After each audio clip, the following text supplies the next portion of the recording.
Oduu amma nu ga'e qabna. Humni faannoo fiin jedhu daangaa Oromiyaa sarbee lammiilee balaa guddaaf akka saaxilu kan taasise mootummaadha jedhe addi bilisummaa Oromoo. Abaa'oon ibsa baaseen tibbana kana gaafa muddee 17 bara 2024 lixa Oromiyaa Wallaggaatti liizii Wallaggaa jechuun humni faannoo ofiin jedhu ofii ijaaree dura taa'aa godhatee nama Nugusee Liyaa jedhamu ibsa kennee ofiin labsuun isaa tamsaasa miidiyaa hawaasaa irrattis darbee dhageenye argineerra jedhe.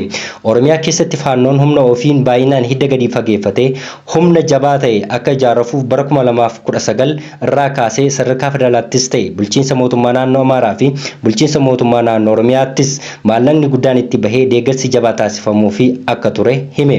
Qurxummii balleessuufis madda bishaanii gogsuu jechuun akkuma dhaadachaa turan paartiin Biltsiginnaa ifatti maqaa waraana bilisummaa Oromoo balleessina jechuun waraana jabaa uummatatti banuu kan himu Abaa'oon ta'us garuu uummata keenya gaagama hamaaf saaxilee qurxummicha garuu balleessuu hin dandeenye jedhe.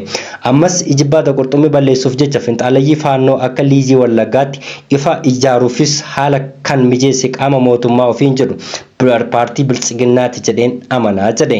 Abaa'oon Biltsiginnaan aangoo siyaasa afaan qawwee dhuunfatee afaan qawween tiffachuufis finxaalayyii faannoo Amaaraa ofiin jedhu Oromiyaa daangaa naannoo Amaaraa waliin daangessu cufuu irrattis akka ijaarratan loojistikii garaa adda bilisummaa Oromoo karaa caasaa isaa mirkaneeffate yeroo adda addaattis uummata hubachiisaa turuu hime. Finxaalayyii faannoo jedhamani kun Oromiyaa naannolee keessa socho'an cufuun bulchiinsa mootummaa naannoo Oromiyaa jala baasanii to'annoo isaanii jala akka galchan dubbata.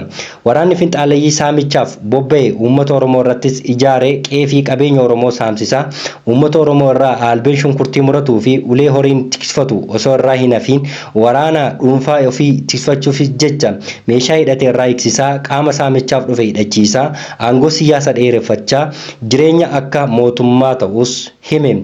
Uummanni Oromoo roorroo daangaa darbee qe'ee isatti roorrisu falmachuu akka qabu addi bilisummaa Oromoo hubachiise. Hawaasni diyaasporaa sagalee ta'uufis uummata tumsuu akka qabus Abaa'oon dhaamsa dabarsee jira. Injifannoo uummata bal'aaf adda bilisummaa Oromoo muddee 20 bara 2024 Finfinnee.